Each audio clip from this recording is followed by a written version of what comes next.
What's going on, guys? My name's Loner. Today, no mix. Yeah, today we're gonna do some talking. We're gonna talk about my decks. This is my MixTrack Pro. This is the controller I've had for years.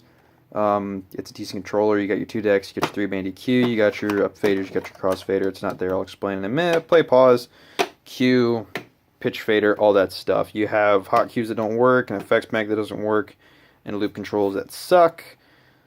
So I have a problem with this. Right? It's good. It's a good platform to learn on, and it's a good platform for the basics. But at this point in me being a DJ, it's not enough for me. So naturally, I upgraded that out of there to my new controller, and it's a bit of an upgrade. So this is a DDJ SX, the first one. I could have gotten an SX2. Oh, look at those pretty lights. I could have gotten an SX2. I decided against it because on the used market, the cost for one of these and the cost of an SX2, the features an SX2 offers don't really justify me spending the extra money. The SX is perfectly fine for what I'm going to use it for. There's nothing on here, other than maybe the manual loops, that I think I'm ever going to not use. It's all, exactly what you need, nothing you don't. I'm going to go through the features really quick. Hopefully I can keep this video under 10 minutes and still talk about all the shit I want to talk about. So, yeah, start with the mixer, I guess. So, I'm not going to explain how a basic 4-channel mixer works. I'm not going to go through all the knobs. Up faders, something I don't like about these up faders is that we'll get in close, the last 25% or so, the last 20% of the up faders, so from like 7.5 or 8 up to 10, accounts for probably like 40-45 of your total mix. So instead of you going like this, you're going like this. And it has a weird sort of curve to it. I don't like it. I like a very linear fader. It's literally my only gripe with this entire thing. You saw I accidentally pressed it there, but it's a Q button. The Q button does that. You have your filter, 3-band EQ right here, trim, effects bank you can either set to effects bank 1, which is this guy over here, or effects bank 2, which is this guy over here. Or none of them, or both of them. It's fairly robust. Sampler, never use it, but it's what these guys get routed into. Headphone mix, keep it on Q. Don't know why I would keep it on the other one. You just take an ear off. Headphone gain, don't blow your headphones out. Master gain, you can see if I were to play a track, you can see the monitor level there for that channel, as well as the master out level. There's your master level knob. I like to monitor. I like to keep it stable, -6, peaking at 0. So, like right around there, probably. I don't know. This is a very flat track, so I'm not going to see the peaks really. And yeah, your standard A through B thing right there. Crossfader did not come with a crossfader, which is why the one from a MixTrack is on here. Or it came with a crossfader, but not a plastic thing on top of it. Also, this is a big gripe about buying used gear. Specifically, I'm going to call it Guitar Center because that's where I got this from. The power cable, which is back here, this little cheap guy there. This didn't come with a power cable. OEM power cables for this controller, specifically for the DDJ series, are fucking impossible to find. The one I bought off of Amazon, which is the one I'm using right now, 50% of the reviews say it doesn't work. 50% of the reviews says it works perfectly fine. Mine works perfectly fine, so I guess I can recommend it, but I don't know. There'll be a link in the description. And yeah, you got your load buttons up here. You got your thing to browse through your library over there. I got Serato, by the way. Bought it 50% off because of New Year's Eve sale or something like that. So I got it for $50, which is cool. And that's the mixer. There's nothing else really to it. It's a 4-channel mixer. It's a DDJ, or it's a DJM 900. It doesn't have the rolly fucking effect shits because it's already built in, but it's a mixer. It's a 4-channel mixer. So the actual cool stuff is in the decks, right? We'll go over here for most of this because it's closer to the laptop. The actual cool stuff is in the decks, right? So we're going to ignore the effects bank because that's entirely different. So from here up, just don't worry about it for right now. Your standard stuff. You got your play, pause, your cue, so you can, cue something. Let's go ahead and get some output.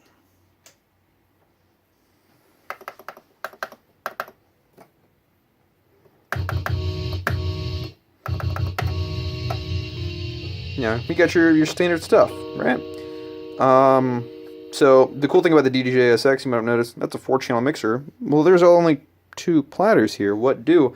This is platter 4, this is your deck 4, this is your deck 2. You can see that I have something on deck 2 right there, but I don't have anything on deck 4. So there's nothing here to do. Over here, there is stuff to do. You can hear that. I have vinyl mode. I can also turn that off so it's just, you know, the beat matchy stuff, or on.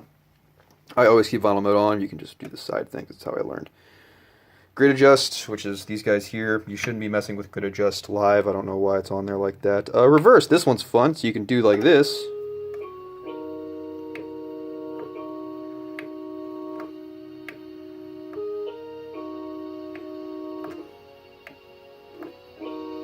You know, sounds cool. You can do cool stuff.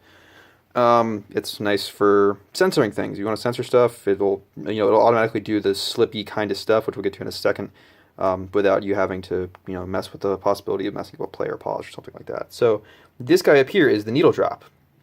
The needle drop is super cool because, well, let's say I'm right here on this track, but I want to be over here. Well, to do that, I could go like this for a little bit, 30 seconds or so. Or I can just be like, whoop. I'm going to go over here for the rest of it. Whoop, and we're there. And a little bit to get where I want to go right there. So I set like a cue point or something. And that's, job done. My amp is not properly balanced right now, so you'll have to forgive me because that sounds kind of bad. Yeah, that's what you do with the needle drop. It's really convenient. It's really good. I don't know why more controllers don't have that like that, but it's, it's nice. This is slip mode. Vinyl, I should also go over this stuff first. Oh, hit the thing on accident. Tempo range, it changes how big the range of this guy is. I'm of the opinion that you should never change your tempo range. It should be set, and it should be, for you as a DJ what you're comfortable with. The DPI, the fidelity on this fader is enough that this could be set to plus minus 100 BPM, and you can still get, very small adjustments out of it, So, doesn't really matter. I don't know. It really should be up to you. I keep mine as high as possible at all times, just because the kind of DJ I am. Slip mode. Slip mode's super cool. You press slip mode, it does a blinky thing. You press play. You make sure you can hear your fucking amp. And let's say I was like, I want a backspin right here.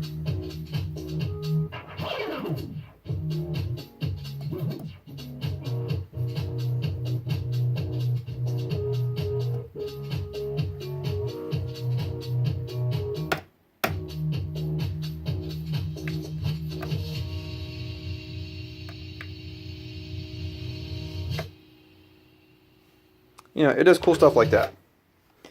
So, slip mode allows you to manipulate the track in pretty much every way you want, and have, at the end of your manipulation, when the track is supposed to resume its operation, it'll go back to its position as if you hadn't changed anything at all. I can't think anything deck side it'll do that for. Obviously mixer stuff that doesn't really affect the position of the track, it won't do it for. But it's super cool with stuff like rolls, to make the rolls essentially kind of act like the slicer, but not really. It's you can do some cool stuff with it. It's awesome. Manual loops. I don't ever really use these. I don't really like manual loops. I don't think they have a place in my style of DJing. I'm never going to use them. But it's nice to have. It's nice. They're there. It doesn't take up too much space. It's nice. Down here is what really separates the DDJ SX apart from most other controllers. Obviously, you have your standard affair of hot cues. Lol. Jump around all you want. And then over here you have roll, so let's play the track.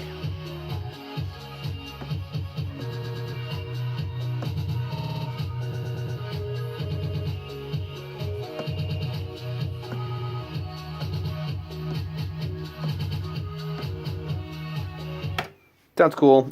This is 4 bars. This is a measure. I'm not sure. I think it's a measure. 4 bars, 2 bars. No, right? 1 bar. Is it 1? Yeah, 1 bar, half a bar, or 2 beats. 1 beat, half a beat, a quarter beat, and an eighth of a beat. Eighth, quarter, half, beat. 2 beats. And this is a bar, 2 bars, which they're looped, and then 4, which I'm not going to show because, I mean, at that point it's just a fucking loop. Who cares? Slicer. This is really cool. This is awesome. It's amazing. It's cool. It's very hard for me to explain though, so we're going to kind of stumble through this. So, the way this works is that you can see that negative button right there, right? Oh, hold on. We're in a fucking loop.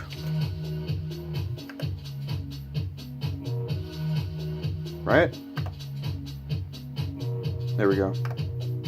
Okay. So you can see this blue button, right? It's going across like this. This is a set of 2 bars, 4 beats. So let's say in this set of 2 bars, I want to play this, second beat again.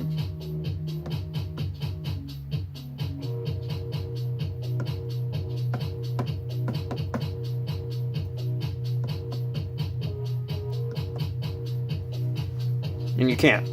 It essentially acts like a hot cue for each beat out of a 2-bar structure, and those hot cues get set to the next 2 bars every time you cross over this last beat here.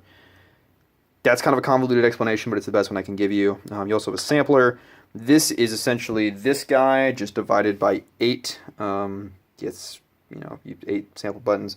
You go over here to panel select, which is on this one only, and you can see in Serato, do the thing, there we go. So that's your record pane, that's your effects pane, we'll get into that in a second, and this is your sampler pane. For A, B, C, and D deck, you can put in samples, you can put in 8 samples a piece, and it'll tell you, it'll light up when there's a sample in there, and you can play the sample completely independently of everything else. It goes through this channel here, it's not affected by any of this stuff, which is cool. So we'll go back over to effects and talk about the effects. Obviously, this uses Serato effects, as this thing right here will tell you. It's a really good effects engine. They have a lot of really cool stuff. For right now,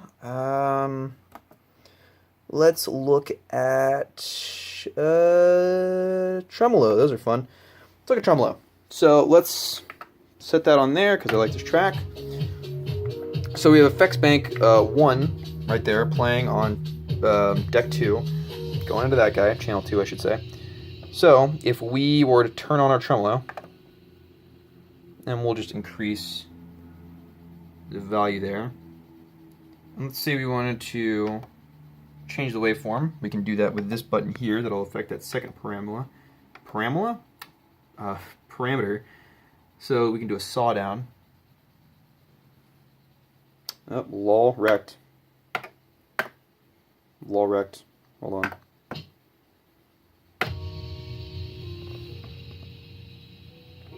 And you can hear that difference. Now, if I wanted to show you what it sounds like without that on, so let's say we want for something like that, right? So we can even change the beats.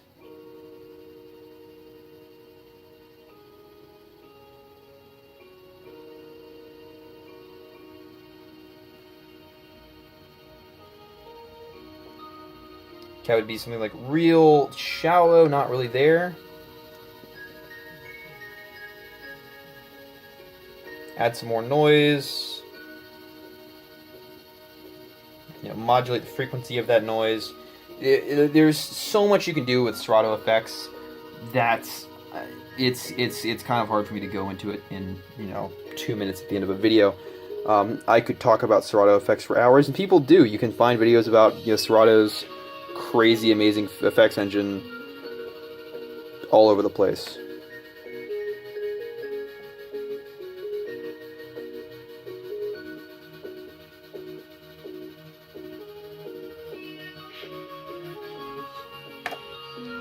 And that's a really basic sample of it. It's a really powerful effects engine, and you can do a lot of things with it, especially considering you have 2 banks of effects. You can layer stuff, you can do it between tracks, you can do all sorts of amazing stuff with it. I can do all sorts of amazing stuff with this one in particular. It's a really cool thing for me as somebody who enjoys DJing, enjoys electronic music, to be able to do this, to be able to buy this and have this. It's awesome. I'm really excited about what I'm going to be able to do with this. I'm really excited about what this is going to mean for me as a DJ and what I'm going to be able to do with it in the future. more content. I swear, I swear will be coming out. I will be doing more with this. I'll be doing more with Serato, my new software. I will put out mixes not every like fucking 8 months like I am now. This it's you know, it's going to be really cool. 4 decks. I'm excited about the new things I'll be able to do with that. So that's awesome. Very, very quickly going over the rest of my setup because this video is already way too long. You can see on the back here we have our normal RCAs. You probably saw these in one of my other mixes. These go over to some speakers over there that I'm not going to show because I haven't cleaned my room really, I'll be honest. But I also have these XLRs that are going to my, not new, but newly I started using it again because I managed to fix the channel that I wanted to use.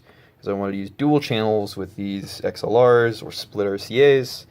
I finally got that working. So these XLRs, Amazon Basics ones by the way, super cheap. I got two 10-foots, I think for like $6 a piece. Like they're stupid cheap. Awesome. Go over here to this guy. This is my Harbinger. That's a vape.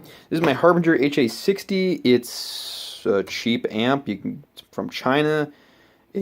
With these speakers that it's on, which are 210s plus tweeds and stuff, costs somewhere in the neighborhood of $200 new, or I bought it used for $120. It's awesome.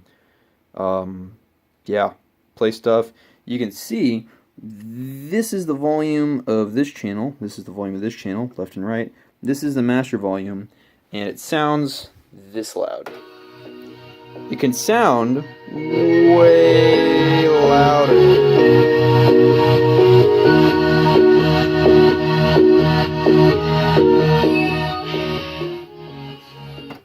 So that's cool. Above like house party volume, it's way not okay. The low end is just kind of all over the place, and it's not something you can really work with reasonably. But other than that, really good piece of kit. It's going to be what I'm going to be monitoring through because I want to get used to doing this. For anyone who's at all curious, this is, by the way, it's just an ASUS laptop. Don't ask me a model. I don't have one. It says a Core i3 inside, so that you know it's terrible. Headphones. These are SR. I'll close this guy. These are Shure SR440s. It should say on the side, doesn't it? Yep, Shure SRH440s rather. Closebacks. They're meant for studio use, but I use them for DJing because I got them years ago and I like them and they're nice. Kind of comfortable enough. Pretty much all plastic construction, but they're Shure, so what do you expect? This is not a headphone stand you can buy commercially. This is made out of aircraft grade aluminum for a thing I did in fucking middle school, I think. But I use it as a headphone stand. That's nice. There's a launch pad. There's a crappy laptop I don't use for anything really anymore. And that's about it. This is my DDJ-SX. This is my new controller, and yeah. My name's Leonard, guys. Thanks for watching.